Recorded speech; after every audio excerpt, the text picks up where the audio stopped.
Good morning all. Let us start today's session, working with Dynamics CRM on-premise. So this is today's session topic. Let's start with the agenda. First of all, we need to know what is Dynamics CRM on-premise and why it exists. So next one, what is the role-based deployment? And after that, we discuss about what are CRM server roles in brief. Then development with Dynamics CRM on-premise and accessing CRM database and unsupported changes. Those are focusing on the development side with the Dynamics CRM on-premise. So finally, it's a small to on-premise version. So let's see why Dynamics CRM on-premise. So all of you know there's a online version, Dynamics 365 custom engagement that completely governed by Microsoft. You can't see the bottom layers like database layer, service layer, asynchronous process, and anything you can't see.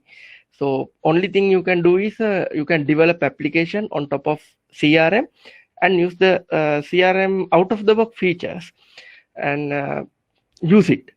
So why we need that? So everything is in the online. So why we need another version of Microsoft CRM? So this is the main reason.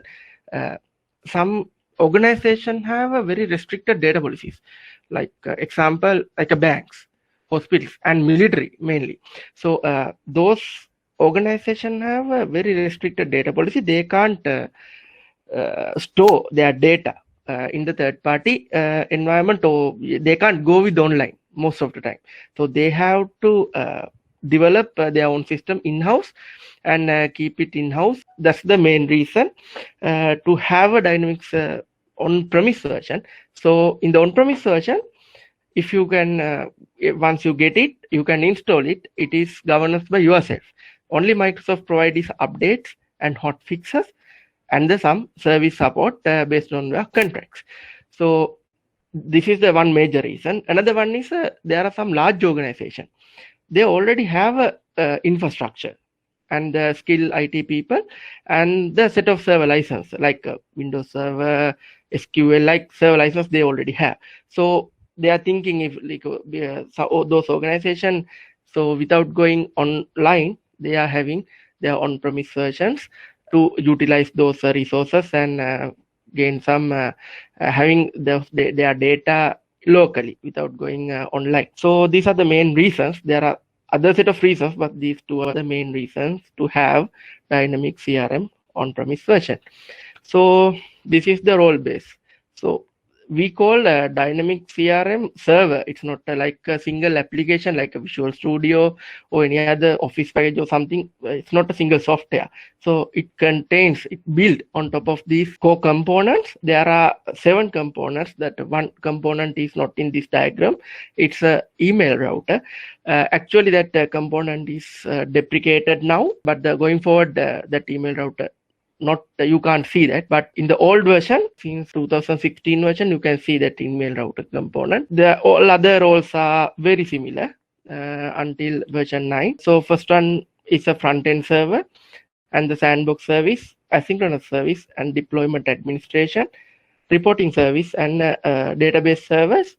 So I will explain each and every server role in next slides. Then what is why we need those different deployments? So you can utilize your hardware resources in optimum level if you choose right role installed in the right configuration. For example, if you are going to install the database server, so it should have a lot of capacity, storage capacity, and high memory and the network bandwidth. But if you are going to install in the front-end server, it's called IIS server. So don't need much storage space. It just need a small memory. Like most of time, you can install it in the VM as well. So those, if you optimize the configuration, you can get the maximum output of CRM in the different role-based deployment. So you can install everything in a single server. It's no limitation. You can combine 2 or 3 roles into a single server and install. There's no restriction. But if you can divide those roles into separate servers, it will enhance the CRM performance. So These are the server roles. First, I will get the deployment manager. It is a management console provided by Microsoft to administrate CRM. You can manage all the CRM instance and organizations. You can add users and administrate in them through the deployment administrator. Most of the time, deployment administrator coupled with we install it IIS server because this one does not need much hardware requirement. So we couple together and install in the single server. So next one is the SQL server. It's a bottom layer. So if you go to the SQL server, you can see there are two different database types. One is a MS config database. So it's a single database, and it contains all the configuration and properties related to the CRM instance. So if you install the instance, there's all configurations, almost all, but there are some of configurations are in the registry and some files. But other than that, almost 90% of configurations are in this database. And in the single CRM instance, you can have multiple organizations. This is how CRM structured. So each organization have a separate database, and that database contains the organization data, not configuration data, the organization data. So this is the organization database. I will show you those two databases in the demo. And the next one is a front-end server, IIS server. It is just host the website, nothing else. It just host a website. So next one is SSRS server. In the SSRS server, in the CRM actually you can create a reports. There are different type of reports. The SSRS server used to run those reports with the help of database server and give the results. So this is a different server role you can install in the different machine. And the email router, the next role is it's almost deprecated, and the responsibility of this email router is create an interface between CRM and the SMTP server and manage the email queues. This is the main responsibility for that of the email router. And now in the new versions, email router will integrate it with the CRM itself and as a service. So then you can get rid of email router. And then the asynchronous service. CRM has a jobs, long running process, and you can create custom workflow. So the plugin to run in background. So this asynchronous service maintain the queue. So once the asynchronous process kick, so then it will move to that instance to the queue, and asynchronous service consume that queue and do the whatever it need to execute the process. So if you have a asynchronous process in much more higher memory power and the processing power, it will act almost like a synchronous because it will consume the queue very fast. So having enough resources to asynchronous service is a little bit important, but if you like reduce the performance of the server, it will reduce the performance of the asynchronous service. So the next one is a sandbox service. It is more controlled, almost secure environment to execute your custom code. So if your custom code cause any issue for the CRM, like reducing performance or like any other illegal access, if you run your plugin in the sandbox service, it cut off those illegal access and maintain the CRM integrity. So this is Microsoft recommend to use sandbox deployment as much as possible. So this is the sandbox service you can install in the separate server. Then finally, ADFS, Active Directory Server. So this is the place you create a user. So and give the Windows authentication. CRM needs Windows authentication. So this is the server you can use for that. The authentication done by ADFS server, but authorization, CRM has inbuilt authorization mechanism. So based on that, you will get what is the role, and you are getting the access. And yeah, this is the development part. So focusing on development in the on-premise. Actually, as a developer, I like CRM on-premise very much because it has a much more freedom than the online version. In the online version, there are a lot of restrictions in place by Microsoft. So you can't use the third-party libraries. You can't design the solution in the proper way. So you have to put everything in the DLL, in the single DLL, in the plugins, and likewise. But if you use the on-prem version, you can use the third-party libraries. For example, if you have to map two different entities, so if you use the online version, you have to go with the reflections or do it manually, field by field. But if you use the on-prem version, you can easily install the auto mapper, and you can use it to map the classes. It's one example for that, and it will reduce your effort and the time, and also increase the performance. So I like that very much, and I think almost developers like that. And next thing is a debugging and troubleshooting. For the online version, debugging and troubleshooting, there's only two way to do that, except alerts. And there's one way is user profiler. Other one is you can have a logs. So both are reducing the CRM server performance. If you debugging using the profile, it will reduce the CRM performance insignificantly, but in the log it will consume your storage space, and it will reduce the performance. But if you have on-premise version, you can go to the server, and there are log files in the CRM, so you can go through that, and also you can get the server events and go through the errors, and you can easily find out what is going wrong and do the debugging. The next one is the most most developers like that because you have direct access to the SQL database. So in the online version, you can't see the SQL. You don't know what is the server is. So in the on-prem version, you have access to the SQL database. You know what is where the SQL is. So then you can, if you are developing like a portal, so you can easily access the SQL database and get the data, because in the online and CRM or the CRM service, if you use, it's a significantly slow down the data operations, because it applies all the security, all the countermeasures and everything, and restrictions. But if you use SQL database directly, but you have to be careful, apply the some to show the data to the proper people, like handle the security correctly.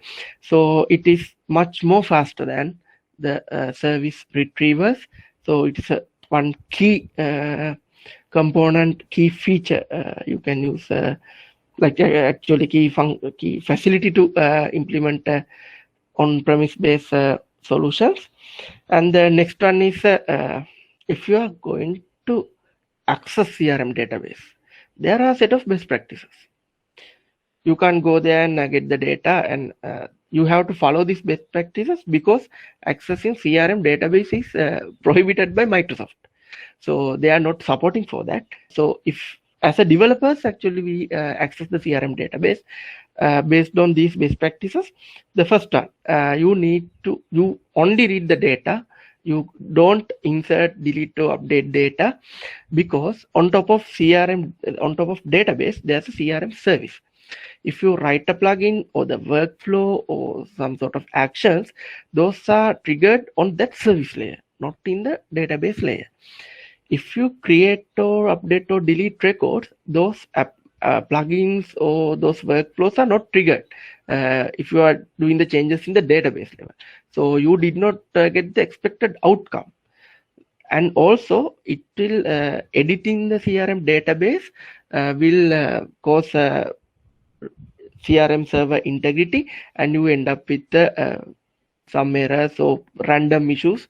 So keep in mind, so read data, don't do create or update, delete. If it is if you have to do that, it's your final option, so then do it. but mainly do the read operations. So next one is if you are going to access the CRM database, use a separate database to create the stored procedures, queries, views, and anything without creating them in the CRM database, because I will explain you in the unsupported changes section why is that. So this is the best practice. Use a separate database and link it with the CRM database, and do the whatever modification in your newly created database, not in the CRM database. The next one is use a filtered view as much as possible. This is the best practice. There are views, it will remove a lot of unnecessary fields and apply set of security, but as developers we prefer to access the database tables. So but developers recommend to use a filtered view, but in the practical most there is a very little to little using the filtered view. Most of them are using accessing the tables straightforward. So next one is do not hold that the database schema. So if you don't, you have to evaluate what are the consequences if you do the changes into CRM database, because sometimes it will not load CRM at all. It will give error. So don't alter the CRM database schema if you don't know what is the consequences is. So this keep in mind, one golden rule. So don't alter it, and also don't use the entity framework on that, because I will show you in the demo it contains a lot of database tables. If anyhow it alter the entity, if migration happened by entity framework to the database, it will corrupt the database and your organization data will lost, or the CRM organization will not load anymore. So keep in mind, don't use entity framework.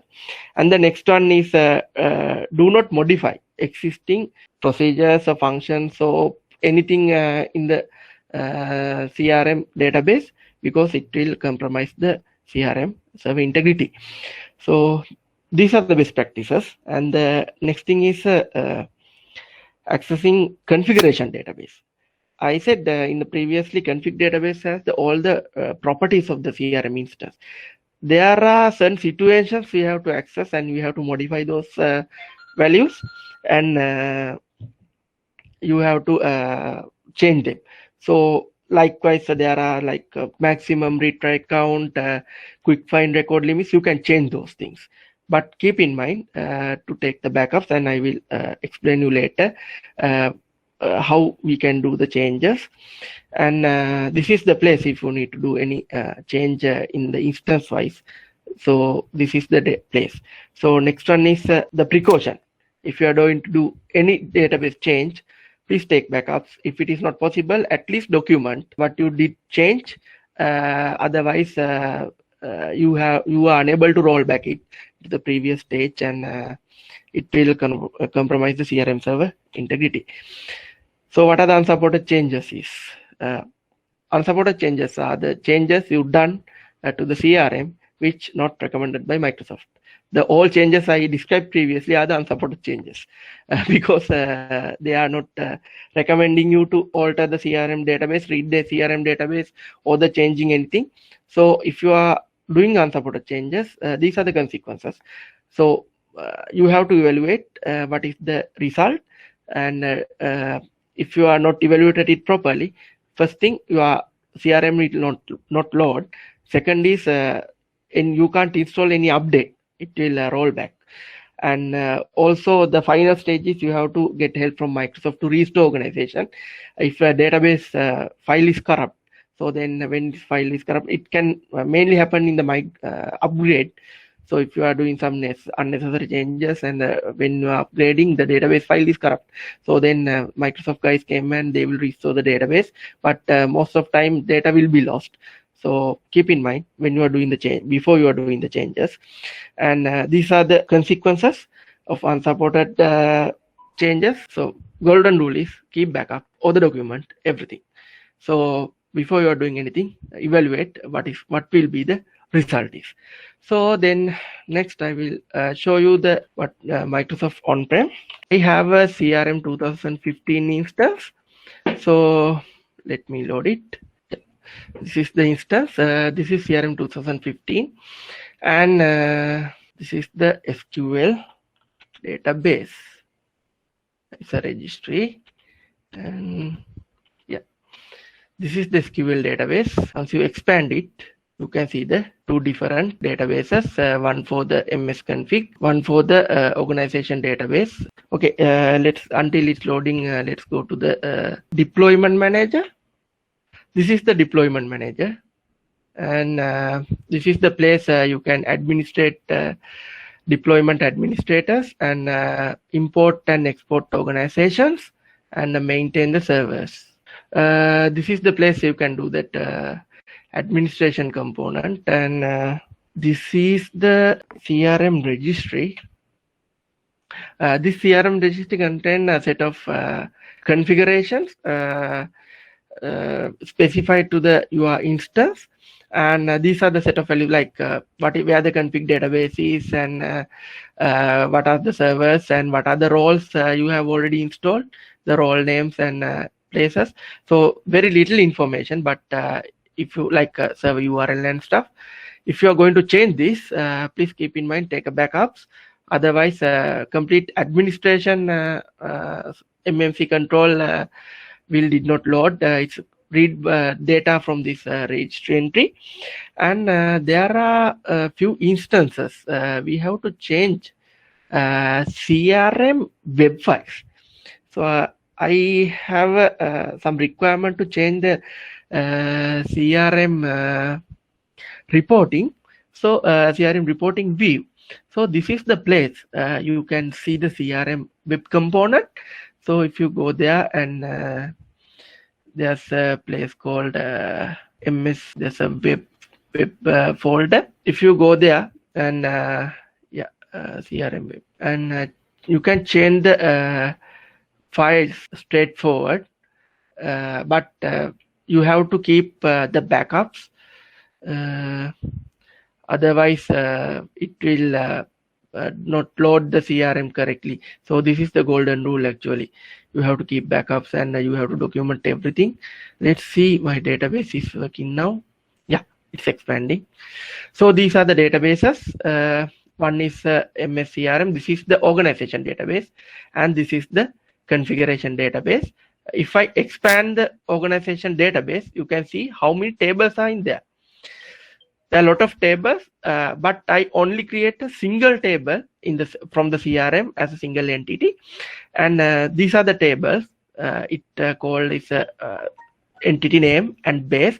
But before the CRM 2011, there are two tables. One for the CRM data, CRM specific data. It's called base table, and the next one is an extension table. Extension table contains the all user created fields, custom fields, but after CRM 2011, they merged both tables together and create a single table. So I will open the contact table, contact base. Let's see how records are in there and what are the fields. So this server slow because of all roles are installed in the single server. That's the reason it mainly slow down the server. So now you can see what is the importance of installing different roles in the different servers. You can increase the performance clearly, and these are the this is the record actually in the custom data. These are the records, and these are the fields. You can see a lot of fields in there, and almost most of fields are Microsoft out of the box field. And this is the place MS configuration database, and this is the table contains the almost all the deployment properties. Yeah, this one. This is the table. So this is the place you need to edit to change some constraints, limitations placed by Microsoft. For example, if you need to increase number of rows returned by the query, maximum number of rows, this is the place aggregate query record limit. So at the moment it changed to 50,000. If you need to 1 million, you can do it, but keep in mind, if you increase it, it will end up with the SQL time limit. So you have to know, because these changes will apply to entire CRM instance. If you have multiple organizations, you need to carefully look at other organizations and do the changes. Otherwise, it will you will get some random issues like SQL timeouts, service timeouts likewise. So this is the place you need to do editing. And this contains a lot of keys. You can see there are 283 keys you can change. And this is the website I said. This is the link database. This is how you access data from the CRM. So I just as a purpose I create a single SP. So don't alter anything in the CRM MS CRM database. Don't create any SP. Don't alter anything. So you can create a database, another database, and access the CRM database using this with the full name. And or if you are having the separate database in the separate server, so you can create a link between two SQL servers and access CRM database through that link. So if it is a single server, so you can access it by the full qualified name. So this is how you can access. So it's a return the data. If I execute it, and you can see the same contact details are showing. This is how you develop the database, get the data from the database. And yeah, this is the one. So yeah, this is the deployment. Now let's see, it's yeah, now you can see if you need to add the new deployment administrator, so only deployment administrator can access the deployment manager. Other users can't do that. So if you need to add someone, so through the new deployment administrator you can add it. It should be the user in the relevant ADFS server. Otherwise it will not it can't do that. And these are the organization you can import. Like if it is a new organization, if I click that, you can create a new organization. It will create a new database, fresh database for the organization. And when you are creating it, it's very important to put the currency symbol correct one. Don't try to change it afterwards, because if you need to change it, the base currency, you can have multiple currencies, but the base currency they are not recommending to change. So keep in mind to use the correct base currency. Otherwise you have to go to the database and change the base currency. It's completely unsupported change. If you have to do that, you can do it. So keep in mind, use the correct configuration. And this is the server. So in the single server, so you can have you can manage the instance from here. And yeah, I think these are the things in very high level. So I need to show in my presentation is there is a possibility to use bottom layers of the CRM, and you can change it. And I need to emphasize what are the consequences, and take the responsibility and in your changes and keep the backups. Otherwise you will end up with the random issues. So that's the main highlighted point of this session. And yeah, if you have any questions, it seems there are no questions. So can we wrap up the Tech Talk now? Right. Thank you very much all participate in this Tech Talk session. So thank you very much all.